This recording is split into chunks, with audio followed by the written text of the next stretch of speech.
How do we reduce unwanted pregnancies? There are many options available, but one of them has proven to be effective. This method is called abstinence. It is the only contraceptive that always prevents pregnancy. Choosing abstinence can have a positive impact on your life.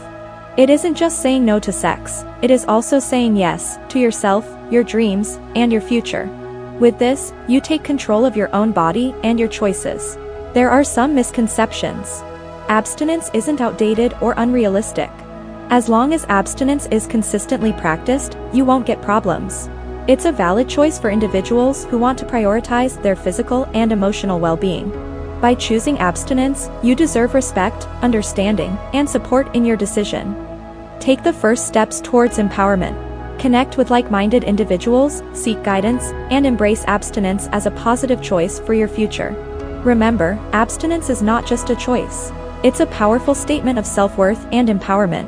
Embrace it, own it, and empower yourself to live your best life.